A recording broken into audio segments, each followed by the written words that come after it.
네, 안녕하세요. 김주근입니다. 오래간만에 뵙죠, 그죠?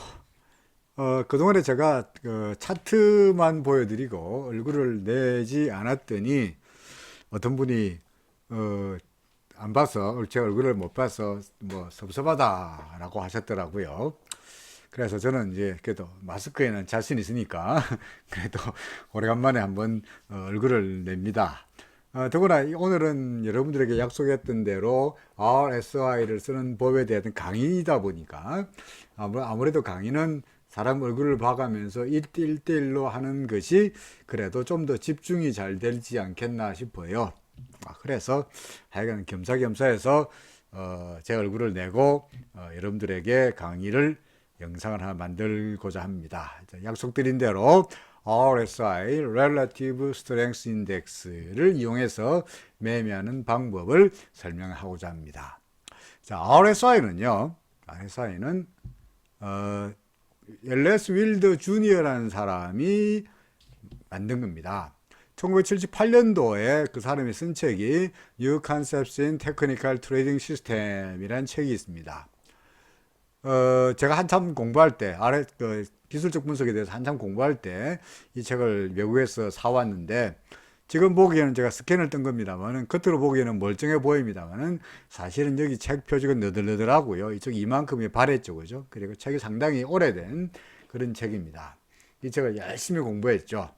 그 중에서 이제 이 사람이 만든 것 중에 뭐 DMI, ADX, ADXR, 파라볼릭 상당히 유명한 그런 지표들도 있습니다만은 그 중에서 역시 아무래도 웰레스 윌더라 그러면은 RSI입니다. RSI. 그래서 RSI를 공부하기 위해서 이 사람의 책을 사가지고 보니까 그 사람의 책에 보다시피 65페이지에 RSI 이 사람의 책을 그대로 제가 스캔된 겁니다만은 그 책에 RSI란 공식은 100-1 플러스 RS분의 100으로 되어 있고, 그리고 RS란 average of 14 days closed down 하락의 14일 동안의 하락의 평균 분의 average of 14 days closed up 상승 종가 기준으로 상승한 것의 평균이라고 되어 있더라고요. 제가 아무리 봐도 이게 도대체 이 RSI 의미가 뭔지 알 수가 없는 거야. 그렇죠. 도저히 아무리 봐도 모르겠더라고요. 그래서 고민하다가 정말 국내 최초란 말은 뻥이 아닙니다. 국내 최초로 제가 RSI를 새롭게 해석했습니다. 어떻게, 왜 국내 최초라고 하느냐 하면은 사실은 제가 이 책을 썼습니다. 1991년도에 쓴 책인데요. 제가 쓴 책으로는 첫 번째 책인데, 이 책이, 그야말로 그 당시에 해외에서 외환 트레이더들이 사용하고 있던 최신 기술적 분석 기법을 우리나라에 소개한 최초의 책입니다. 그 당시 우리나라에서 증권시장에서 기술적 분석을 하면 약간 뭐 그랜빌의 법칙, 사케다 3법, 또는 뭐할까요? 다우 이론, 이런 이야기 할 때였습니다. 그러니까 기술적 분석에 어떻게 본다면 상당히 좀 원시적인 기법을 사용하던 때에 그래도 외국에서 저는 투자은행 다녔으니까 투자은행에서 외환 딜러들이 사용하고 있는 기법들을 세미나 가서 공부해 왔고요. 연구해 왔고요. 그래서 그 공부의 것을 모아가지고 만든 책이 이 책입니다. 그래서 제가 왜 우리나라 세계 최초라 그런다면 그 당시 우리나라에서 전혀 사용되지 않고 있던, 지금 우리가 다 알고 있습니다만은 MACD며 RSI며 스토캐스틱이며 파라볼릭이며 엠빌러프며 스토캐스틱이며 그런 지표들을, 서양식 지표들을 우리나라에 소개한 책이 이 책이죠. 자, 그 책에 RSI를 제가 어떻게 썼느냐. 자, 이 책, 제가 쓴 책에 역시 마찬가지로 제 책이니까 역시 스캔한 겁니다. 책에 RSI 원래 오리지널 공식은 보다시피 100-1 플러스 RS분의 100이고, RS는 14일 동안의 평균 하락폭 분의 14일 동안의 평균 상승폭이다 라고 되어 있는데, 그래가지고는 구체적인 의미를 알기 어려우므로 위 공식을 풀어서 해봤죠. 어떻게? 이 RS 자리에다가 요거를 집어 넣어 봤어요. 그래서 100 마이너스 1 플러스 14일간의 평균 하락폭분의 상승폭 분의 100으로 썼고요. 이 공식을 1이니까 아래 위로 분자를 정리하면은 100 마이너스 그죠? 14일간의 평균 상승폭 플러스 14일간의 평균 하락폭 분의 상승폭 곱하기 100으로 써집니다.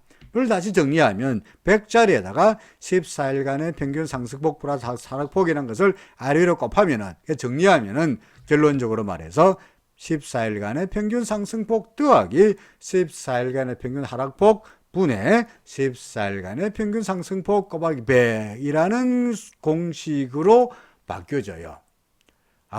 이러면 이제 무슨 말인지 대충 이해가 돼요. 자, 14일간의 평균 상승폭이란 것은 전체 상승폭을 14로 나눈 거죠. 평균이니까. 그죠? 14일간의 평균 하락폭은 전체 하락폭을 14로 나눈 거죠.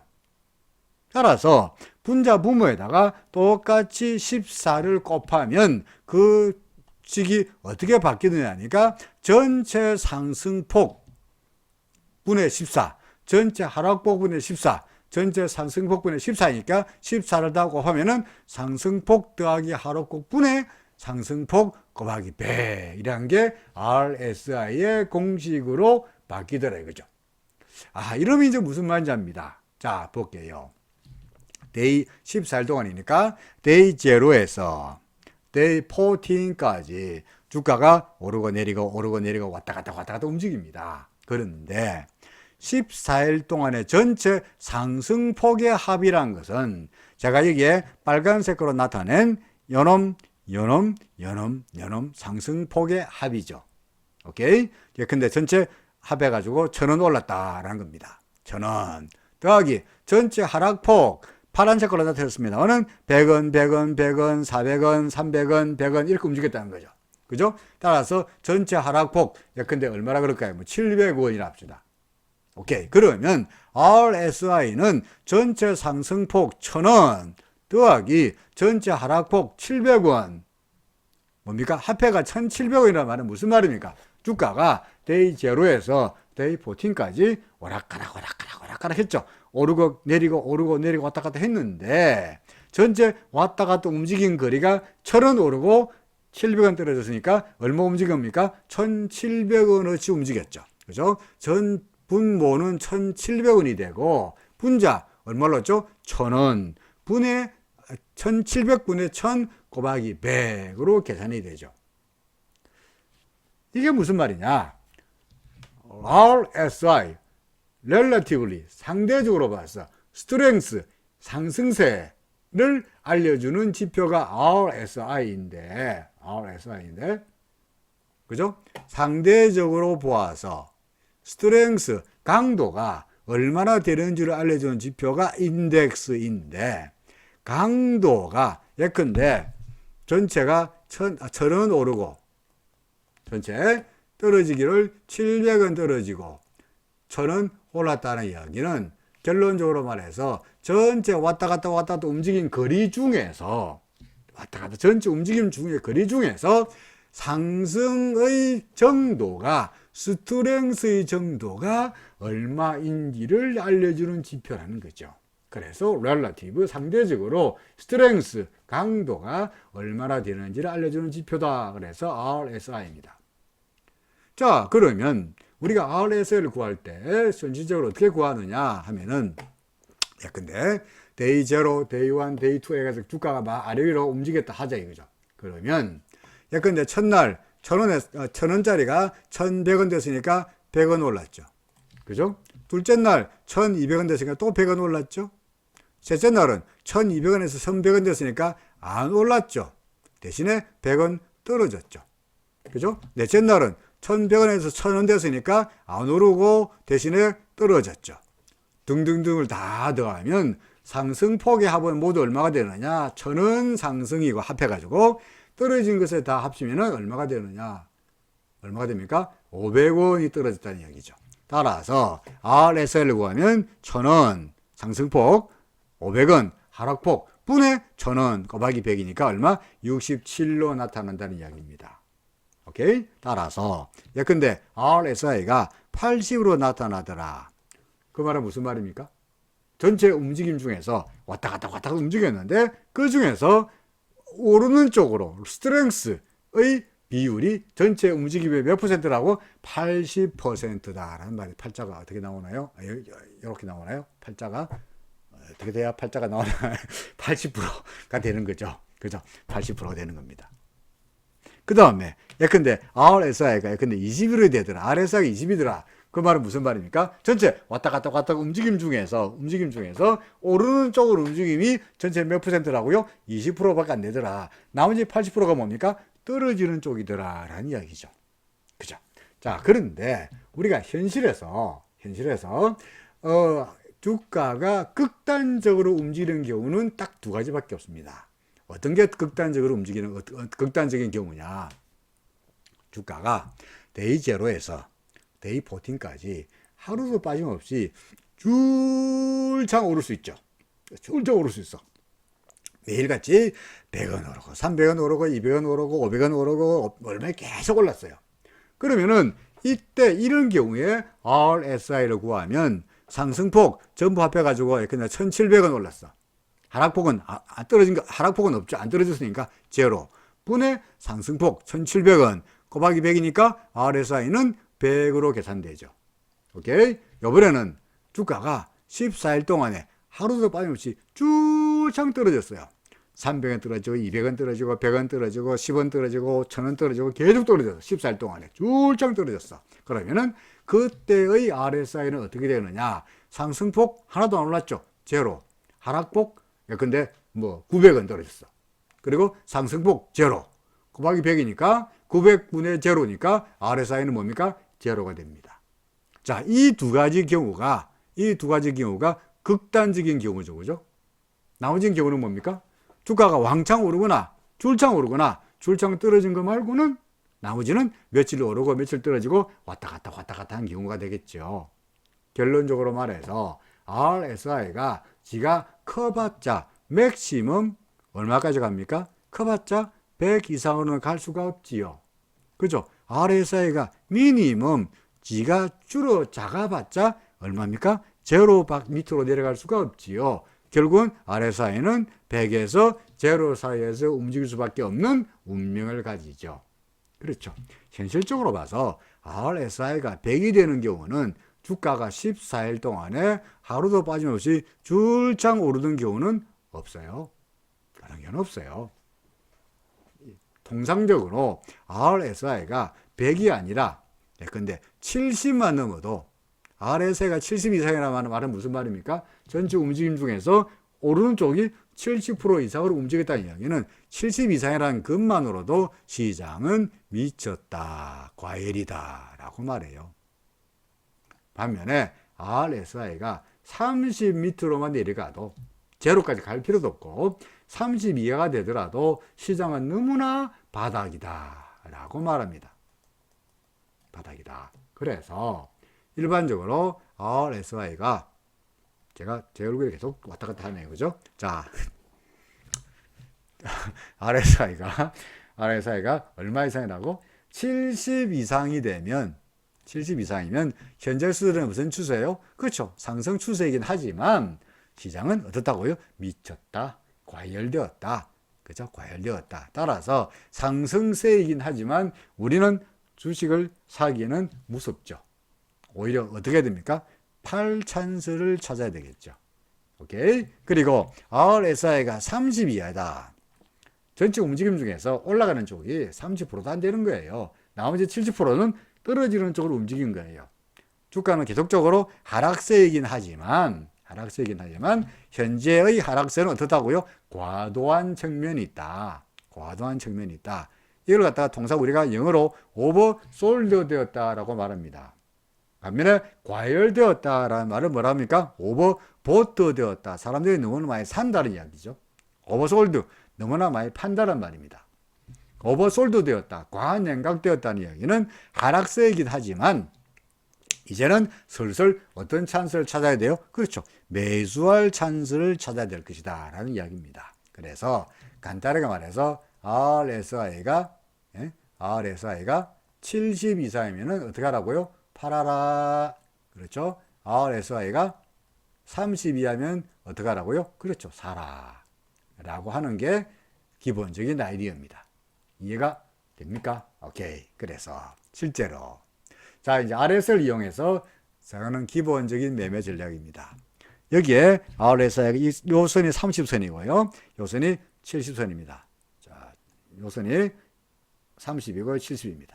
자, 그래서 30m 내려갔을 때, 그죠? 30m 내려갔을 때가 어떻게 하라고요? 그렇죠. 여기서 어떻게 합니까? 사고. 그죠? 사고. RSI가 70 이상일 때, RSI가 70 이상일 때 어떻게 하라고요? 팔아라. 그렇죠? 그러면 여기서 매수하고 여기서 매도하니까 이만큼의 수익이 나죠. 그죠? 자, 이게 RSI를 이용하는 기본적인 아이디어입니다. 그래서 RSI가 뭡니까? 30m로 내려가면은 바닥권이니까, 너무나 바닥권이니까 그때가 매수의 타이밍을 찾아야 될 것이고, 오케이? RSI가 70 이상이면은 시장이 너무나 과열된 상태이니까 어떻게 하라고요? 팔아라가 되는 겁니다. 자, 그런데 사실은 우리나라에 나와 있는 대부분의 기술적 분석 교과서에서는 RSI를 이렇게 설명하고 있습니다. 제가 조금 전에 설명했듯이, 자, RSI가 30 이하일 때는 너무나 과냉각된 상태야. 오버솔드된 상태이므로 사세요. RSI가 70 이상일 때는 시장이 너무나 과열된 상태이니까 파세요. 그러면서 샘플 차트를 하나 보여드립니다. 이런 것들. 그래서 자, 여기서 매수하고요. 여기서 매수하고요. 자, 여기서 매도하면은 이만큼 수익이 나지요. 그렇죠. 신기하지요. 라고 책에다가 써놨습니다. 그러면은 독자들은 그 책을 보고, 이야, 그랬구나. RSI가 시장의 강도를 객관적으로, 과학적으로 나타내주는 지표인데, 상대적으로 보여주는 과학적인 지표인데, RSI가 30 이하라는 이야기는 전체 움직임 중에서 30% 정도 이하가 상승으로 움직였고, 나머지가 70% 이상이 전부 하락적으로 움직였으니까 과도하게 떨어진 거야. 살만하네. 오케이? RSI가 70 이상이면 시장은 과열된 상태니까 팔아야 되겠네 라고 생각을 합니다. 그렇죠. 자, 그런데 현실에서는 실제로 여러분들이 RSI가 30 이하일 때 사고요, RSI가 70 이상일 때 팔면은 백발백중 손해보게 되어 있습니다. 백발백중 손해보게 되어 있습니다. 그럴 리가 있나? 그 이야기를 다음 시간에 합니다. 사실을 말한다면요, 사실은 제가 이 영상은 벌써 두 번째 찍고 있는 건데요, 첫 번째 영상으로 사실은 RSI에 대한 설명을 쭉 설명을 했었어요. 강의를 영상을 또 만들어 봤어요. 그랬더니 시간은 40분이 더 되는 거예요. 그래서 너무나 길어서 이래 가지고는 안 되겠다 싶어서 영상을 새롭게 녹화를 하면서 1부, 2부로 잘라서 설명을 하는 겁니다. 그래서 1부에서는 RSI에 조금 전에 보았듯이 RSI가 무엇인지, RSI를 쓰는 기본적인 개념, RSI를 쓰는 공식 정도를 여러분들에게 설명하는 것으로 1부에 끝나고요. 다음 2부에서는 구체적으로, 현실적으로, 실질적으로 우리가 RSI를 가지고 어떻게 매매하는 것이 더 정확한 방법이 되는가 하는 것을 2부에서 말씀드리도록 합니다. 너무 길어서 그 영상을 두 개로 잘랐으니까 2부에서 다시 여러분들 뵙기로 합니다. 1부는 여기까지로 하기로 하고요. 2부에서 실질적으로 RSI를 쓰는 방법에 대해서 설명하기로 하죠. 자, 그러면 2부에서 다시 뵙겠습니다. 고맙습니다.